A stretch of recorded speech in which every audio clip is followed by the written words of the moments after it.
다 같이 찬송하겠습니다. 찬송가 8장 함께 찬송합니다.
사랑의 하나님, 감사합니다.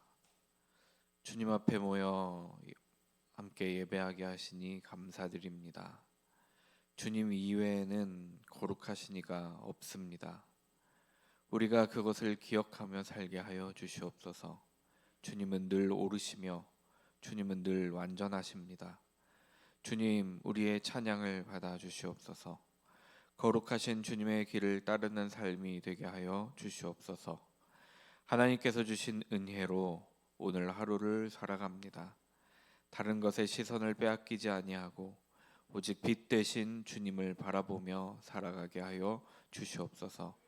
거룩하신 주님께서 우리의 주님이심이 참으로 감사합니다. 그 주님을 신뢰하고 의지하는 우리가 되게 하여 주시옵소서. 그리하여 주님의 말씀에 순종하는 우리 모두가 되게 하여 주시옵소서. 이제 하나님의 말씀을 봅니다. 인간의 말은 제하여 주시고 하나님의 말씀만 들려지는 역사가 우리 가운데 있게 하여 주시옵소서. 우리를 구원하신 예수 그리스도의 이름으로 기도드렸습니다. 아멘. 오늘 저희에게 허락하신 말씀은 사무엘하 6장 1절부터 15절까지 말씀입니다. 사무엘하 6장 1절부터 15절까지 말씀입니다. 한 목소리로 읽겠습니다. 다윗이 이스라엘에서 뽑은 무리 3만 명을 다시 모으고 다윗이 일어나 자기와 함께 있는 모든 사람과 더불어 바알레 유다로 가서 거기서 하나님의 궤를 메어오려 하니 그 궤는 그룹들 사이에 좌정하신 만군의 여호와의 이름으로 불리는 것이라. 그들이 하나님의 궤를 쇠수레에 싣고 산에 있는 아비나답의 집에서 나오는데 아비나답의 아들 우사와 아효가 그 쇠수레를 모니라. 그들이 산에 있는 아비나답의 집에서 하나님의 궤를 싣고 나올 때에 아효는 궤 앞에서 가고 다윗과 온 이스라엘 온 족속은 잣나무로 만든 여러 가지 악기와 수금과 비파와 소고와 양금과 제금으로 여호와 앞에서 연주하더라. 그들이 나곤의 타작마당에서 이르러서는 소들이 뛰므로 우사가 손을 들어 하나님의 궤를 붙들었더니 여호와 하나님이 우사가 잘못함으로 말미암아 진노하사 그를 그곳에서 치시니 그가 거기 하나님의 궤 곁에서 죽으니라. 여호와께서 우사를 치심으로 다윗이 분하여 그곳을 베레스 우사라 부르니 그 이름이 오늘까지 이르니라. 다윗이 그날에 여호와를 두려워하여 이르되 여호와의 궤가 어찌 내게로 오리오 하고 다윗이 여호와의 궤를 옮겨 다윗성 자기에게로 메어 가기를 즐겨하지 아니하고 가드 사람 오베데돔의 집으로 메어 간지라. 여호와의 궤가 가드 사람 오베데돔의 집에 석 달을 있었는데 여호와께서 오베데돔과 그의 온 집에 복을 주시니라. 어떤 사람이 다윗 왕에게 아뢰어 이르되 여호와께서 하나님의 궤로 말미암아 오베데돔의 집과 그의 모든 소유에 복을 주셨다 한지라. 다윗이 가서 하나님의 궤를 기쁨으로 메고 오베데돔의 집에서 다윗성으로 올라갈새 여호와의 궤를 맨 사람들이 6걸음을 가매 다윗이 소와 살찐 송아지로 제사를 드리고 다윗이 여호와 앞에서 힘을 다하여 춤을 추는데 그때 다윗이 배 에봇을 입었더라. 다윗과 온 이스라엘 족속이 즐거이 환호하며 나팔을 불고 여호와의 궤를 메어오니라. 아멘. 어제 우리가 본 말씀 5장부터 다윗은 계속해서 왕권을 강화하는 일들을 하고 있습니다. 어제 5장에서는 많은 처첩들을 두고 자녀들을 낳아서 왕권을 강화했습니다. 또 블레셋 군대가 쳐들어왔을 때도 잘 대처함으로 말미암아 승리해서 이스라엘 온 백성들로 하여금 왕의 권위가 높아졌음을 보지 않아도 눈에 훤한 일입니다. 그렇다면 이제 남은 것은 종교적인 것입니다. 종교적으로 많은 백성들에게 인정을 받게 되면 왕권은 더욱더 강해질 것입니다. 그래서 오늘 말씀과 같이 하나님의 궤를 예루살렘으로 가져오고자 했을 겁니다. 오늘 말씀은 하나님의 궤를 아비나답의 집에서 예루살렘으로 이송하는 과정을 그리고 있습니다. 이 말씀을 통해 우리에게 하시는 말씀은 무엇인지 함께 살펴보면 좋을 것 같습니다. 다윗이 하나님의 궤를 가져오기 위해서 다윗은 이스라엘에서 뽑은 3만 명을 다시 모읍니다. 이 모은 무리는 이제 대체로 군사라고 이야기를 많이 합니다. 하나님의 궤를 이송하여 오는데 왜 군대가 이렇게 많이 필요했는가 하는 것은 신학자들마다 의견이 조금씩 다르지만 그러나 이송해 오는 과정에서 여러 군사적인 충돌들이 있을 수 있기 때문에 하나님의 궤를 호위하는 역할이 아니었을까 예상해 볼 수 있습니다. 다윗이 자신이 뽑은 군사들과 함께 하나님의 궤를 이송해 오기 위해서 바알레 유다로 갑니다. 여기 메어오다라는 단어는 알라라는 단어를 썼습니다. 그러니까 원래 올리다, 올라가다 이런 뜻을 가지고 있는 단어죠. 그러니까 바알레 유다에서 예루살렘으로 옮겨가기 위해 모인 것입니다. 메어오다라는 말이 오해를 살 수 있어서 제가 설명을 드리는 것입니다. 통상적으로 예루살렘으로 가는 것을 올라간다라고 표현하고 예루살렘에서 다른 곳을 가는 것을 내려간다라고 표현을 합니다. 마치 우리나라도 서울에 가는 것을 올라간다라고 표현하는 것처럼 그렇게 표현하는 것 같습니다. 물론 단순히 올라간다는 의미는 아닐 것입니다. 성경이 쓰인 당시에는 훨씬 더 후대에 쓰인 것으로 성전도 건축된 이후이기 때문에 그 올라간다라는 의미가 예배와도 당연히 관련이 있을 것입니다. 그 궤는 그룹들 사이에 좌정하신 만군의 여호와의 이름으로 불리는 것이다라고 말씀하고 있습니다. 궤의 뚜껑 그리고 그룹들, 그러니까 천사의 그 날개가 맞닿아 있고 그곳에 하나님께서 임하신다라고 말씀하셨습니다. 그리고 사람들에게도 그렇게 생각되어졌습니다. 이 하나님의 궤는 만군의 여호와의 이름으로 불리면서 하나님께서 함께 하신다라는 의미가 그 안에 들어가 있는 것이 바로 하나님의 궤입니다. 어떻게 옮겨오느냐? 수레에 싣고 옮겨오는 방식을 취했습니다. 누구의 결정이었는지는 성경에서 말하고 있지 않지만 저는 이렇게 생각이 되어집니다. 다윗의 결정이 아니었을까? 해석하는 사람들마다 조금씩 다르지만 다윗의 결정이었는지 아니면 우사와 아요의 결정이었는지 의견이 조금씩 다릅니다. 그런데 이 모든 것은 다윗의 결정이 아니었을까? 저는 그렇게 생각을 합니다.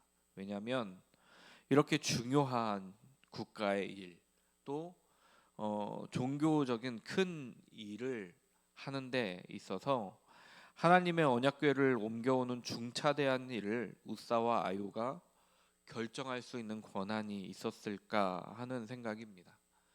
옮겨가는 방식을 왕이 정해주지 않았을까? 어쩌면 너무 먼 거리이기에 수레에 실어 날라야겠다 하는 생각이 있었는지도 모르겠습니다. 그러나 우리는 모두 알고 있습니다. 원래는 레위인들에 의해 어깨에 메어서 옮겨져야 함을 우리는 알고 있습니다. 그 중에서도 고핫 자손을 통해서 옮겨져야 함을 우리는 알고 있습니다.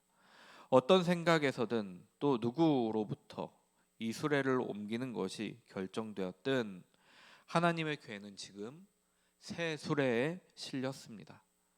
아무것도 실어보지 않은 새 수레에 싣고 옮겨지기 시작하였습니다. 아효는 궤 앞에서 소를 몰고 우사는 뒤에서 혹은 하나님의 궤 옆에서 가기 시작합니다. 그리고 다윗과 군악대는 연주를 시작하였습니다. 하나님이 함께 하시는 그 상징 하나님의 궤를 이송하여 오기에 하나님을 찬양하고 하나님께 예배하는 연주를 하였을 겁니다. 아마도 모르긴 모르지만 하나님의 궤를 실었기에 소들을 매우 천천히 조심히 몰지 않았을까 생각되어집니다. 그런데 문제는 나곤의 타작마당에 이르렀을 때였습니다. 사실 소들이 뛰었다라고 하는 이 샤마트라는 단어는 뛰었다라는 단어가 아니라 나가 떨어지게 하다, 넘어지게 하다, 혹은 흔들다 이런 뜻을 가지고 있는 단어입니다. 그래서 수레를 끌던 소들이 어떻게 그렇게 할 것인가 생각해 보았을 때 어떻게 나가 떨어지게 하고 넘어지게 하였을까 생각해 보았을 때 가장 합리적인 것이 뛰었다라는 것이 뛰는 것이 가장 합리적인 생각이기 때문에 이렇게 번역되어 있는 것으로 여겨집니다. 그러나 소들이 실제로 뛰었는지 혹은 다른 어떤 움직임으로 이 수레의 법궤가 떨어질 위기에 처했는지는 우리는 알 수가 없습니다. 확실한 것은 수레 위에 하나님의 법궤가 떨어질 위기에 처했다라는 것입니다. 그때 하나님의 궤가 떨어질 위기에 처해 있기에 옆에 있던 우사가 하나님의 궤를 손을 뻗어서 잡은 것입니다. 그러나 성경은 이 일에 대하여 우사가 잘못하였다라고 말씀하고 있습니다. 하나님의 궤는 레위인들과 제사장들 이외에는 만질 수가 없기 때문입니다. 그렇다면 수레에서 떨어지는 수레를 그냥 두어야 하는가 하는 것은 참으로 어려운 문제입니다. 아니, 애초에 레위인들이 메고 움직였더라면 이런 일들도 없었을 것입니다. 어찌 되었든 우사가 하나님의 궤를 만진 것에 대해서 하나님께서는 잘못하였다. 지금 성경을 기록하고 있는 저자도 하나님께서 잘못하였다라고 생각하셨기 때문에 쳤다라고 그렇게 말씀하고 있습니다. 어찌 되었든 우사가 하나님의 궤를 만진 것에 대해 잘못하였다라고 말씀하고 있고, 하나님께서 진노하셔서 우사를 치셨다라고 말씀하고 있습니다. 잘못함이라는 단어는 샬이라는 단어를 썼는데요. 여기에만 쓰였다고 합니다. 허물, 잘못 이런 단어로 번역될 수 있는 단어입니다. 그러니까 하나님의 궤를 붙든 행위, 하나님의 궤를 잡은 행위, 이 우사의 행위가 허물이면서 죄인 것입니다. 심지어 하나님께서 노하셔서 그 자리에서 하나님의 궤 곁에서 우사가 죽었습니다. 여호와께서 우사를 치심으로 말미암아 다윗이 분해했습니다. 이 분하다라는 단어가 하라라는 단어인데요. 화가 나서 얼굴이 붉어지는 것입니다. 노하고 불쾌하다라는 뜻을 가지고 있는 단어입니다. 가인과 아벨의 사건에서 하나님께서 가인의 제물은 받지 않으심으로 말미암아 분해했다라고 말씀하고 있는데, 똑같이 여기서도 이 하라라는 단어를 썼습니다. 7절에서 그곳을 치시니 할 때 이 치다라는 단어는 낙하라는 단어를 썼는데요. 때리다, 벌주다 이런 뜻을 가지고 있는 단어입니다. 그런데 8절에 있는 우사를 치심으로 할 때 이 치다라는 단어는 다른 단어를 썼습니다. 페레츠라는 단어를 썼습니다. 어제 우리가 살펴보았던 바알브라심에서의 사건을 말씀할 때 물을 흩다 할 때 그 흩음과 같은 단어를, 동일한 단어를 사용했습니다. 우상을 흩으시고 블레셋을 흩으셨던 하나님께서 이번에는 하나님을 향한 잘못된 행위를 하고 있는 우사를 치신 것입니다. 하나님의 거룩을 훼손하고 있는 우사를 치신 것입니다. 하나님의 치심은 앞에 블레셋 백성에게도 있을 수 있고 지금 이스라엘 백성과 다윗에게도 있을 수 있음을 보여주는 장면입니다. 그래서 다윗은 다시 한번 이 페레츠라는 단어를 사용하여 베레스 우사라고 그곳 이름을 부릅니다. 여호와 하나님께서 우사를 치시는 사건을 본 다윗은 하나님에 대한 두려움이 생겼습니다. 그래서 다윗은 하나님의 궤를 이송해 오는 것을 두려워하였습니다. 어떻게 그 하나님의 궤를 내가 모셔올까 하며 다윗성으로 모셔갈까 하며 그 계획을 철회하였습니다. 그리고 하나님의 궤를 예루살렘 성, 그러니까 자신의 성이 아니라 가드 사람 오베데돔의 집으로 옮깁니다. 이 오베데돔은 가드 사람이라고 말씀하고 있습니다. 가드는 블레셋 땅의 가드입니다. 그러니까 오벳에돔이라는 사람은 이방인이라는 뜻입니다. 그 중에서도 블레셋 사람일 가능성이 높다라는 말입니다. 그가 이방인이라는 것은 이름에서도 나옵니다. 오벳에돔이라는 이름은 에돔을 섬기는 자, 에돔의 종 이런 뜻을 가지고 있습니다. 하나님의 괴는 오벳에돔의 집에 세 달 있었습니다. 그러나 이방인 오벳에돔은 치시지 않았습니다. 오히려 그 집에 복이 있었다라고 말씀하고 있습니다. 그의 집과 소유에 복이 있었다라고 말씀합니다. 정확히 어떤 복이 있었는지는 우리 알 수가 없습니다. 그러나 소유가 많아지고 어떤 자녀들이 많아지고 이런 복이 있지 않았을까 추측해 볼 수 있습니다. 그러니까 오벳에돔은 페레츠 하시지 않으시고 오히려 바라크 복을 주셨습니다. 여기서 우리는 한 가지 알게 됩니다. 하나님께서는 이스라엘 사람과 이방인을 나누는 것이 아니라 하나님의 이름을 거룩하게 여기느냐 혹은 그렇지 않느냐로 나누신다라는 것입니다. 하나님을 신뢰하느냐 또는 그렇지 않느냐로 나눈다는 것을 우리는 알 수 있습니다. 오벳에돔의 집에 복을 허락하신 것, 그의 소유가 많아지고 집이 평안했을 것입니다. 이런 복들이 이제 외부에서 보일 만큼 하나님의 복이 컸습니다. 그래서 다윗에게 사람들이 와서 이야기합니다. 하나님의 궤로 말미암아 오벳에돔의 집에 복을 주셨다 하는 말입니다. 그 이야기를 들으니 다윗은 다시 하나님의 궤를 옮겨오는 일을 시작합니다. 두려워 떨었던 다윗이, 분을 내었던 다윗이 이제 기쁨으로 하나님의 궤를 메워왔습니다. 그의 감정이 완전히 뒤바뀌었습니다. 두려움에서 기쁨이 되었습니다. 기쁨으로 하나님의 궤를 메워왔습니다. 하나님께서는 하나님의 궤가 움직이는 것에 대해서 노하셨던 것이 아니라 하나님의 궤를 거룩하지 않게 옮기는 것에 대해서, 하나님의 말씀에 따라 옮기지 않은 것에 대해서 노하셔서 치신 것 아닌가 싶습니다.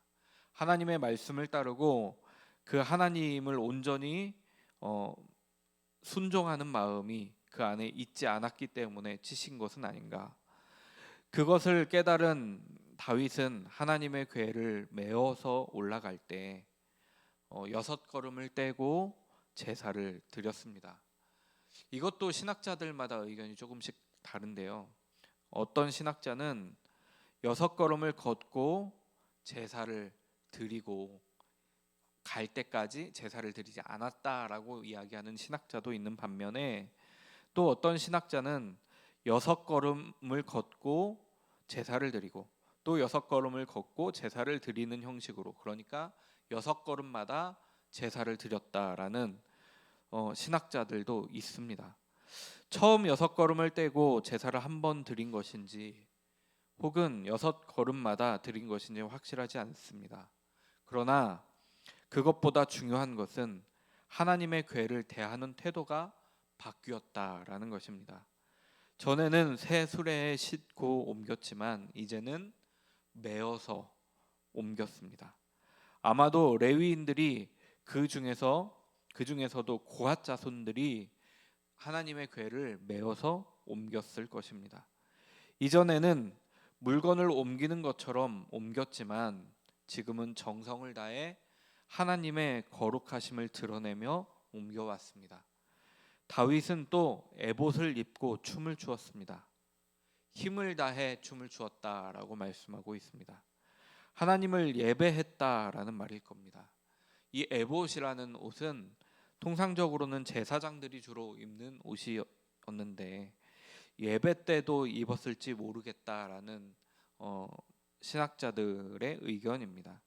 그래서 하나님을 찬양하면서 하나님을 예배하면서 한 걸음 한 걸음을 다윗이 내딛고 있는 것입니다. 이 예배는 다윗 혼자 드리는 예배가 아니었습니다. 15절에 다윗과 온 이스라엘 족속이 함께 기뻐하였고 또 환호하였다라고 말씀하고 있습니다. 기쁨으로 예배하며 찬양하였습니다. 그렇게 여호와의 궤를 메어 왔습니다. 우리 그리스도인들의 삶은 하나님과 함께하는 삶이라고 생각합니다. 그래서 삶이 예배가 되어야 하고 삶이 기쁨이 되어야 합니다. 그렇게 삶 속에서 예배하면서 하나님의 거룩함을 드러내어야 합니다. 그런 삶이 복된 삶이라는 것을 우리가 기억했으면 좋겠습니다. 하나님께서는 하나님을 의지하고 의지하지 않는 것, 또 하나님의 거룩하심을 드러내고 드러내지 않는 것을 우리의 삶을 통해서 바라보시고 계십니다. 우리의 삶 속에서 주님과 동행하며 예배하는 삶이 계속되어 이어지기를 간절히 소망합니다. 그것은 하나님을 기뻐하는 마음에서 시작합니다. 하나님을 드러내며 하나님을 신뢰하며 살아가는 저와 여러분이 되기를 간절히 소망합니다. 오늘은 기도합니다. 가정을 위해서 기도합니다. 자녀들을 위해서 기도하고 선교사님들의 가정, 특히 선교사님들의 자녀들을 위해서 기도 부탁드립니다. 또한 무슬림을 위한 기도는 이제 마지막 날입니다. 책자에서는 파티마라고 하는 사람의 간증을 소개하고 있습니다. 그가 어떻게 예수님을 만나게 되었는지, 꿈을 통해서 만나게 되고 또 복음을 전하는 사람들을 통해서 만나게 되었습니다. 우리가 이제 알고 있는 그 스데반이라고 칭하는 그 형제처럼 그렇게 꿈을 통해서 먼저 만나게 되고 복음을 전하는 사람들을 만나게 되므로 그렇게 예수님을 만나게 되었다라고 이 책자에서는 소개하고 있습니다. 많은 무슬림들이 여전히 헛된 신에게 절하고 기도하고 있습니다. 그들이 예수님께로 돌아올 수 있도록 기도 부탁드립니다. 꿈을 통해서 만나주시고 또 복음 전도자를 통해서 만나주시고 환상을 통해서 만나주시고 계속해서 그들에게 문 두드려 달라고 그렇게 기도 부탁드립니다. 사랑의 하나님, 감사합니다. 하나님, 우리가 하나님의 거룩하심을 드러내며 살아가는 우리들 되게 하여 주시옵소서. 우리의 잘못된 행동으로 말미암아 하나님의 거룩하심이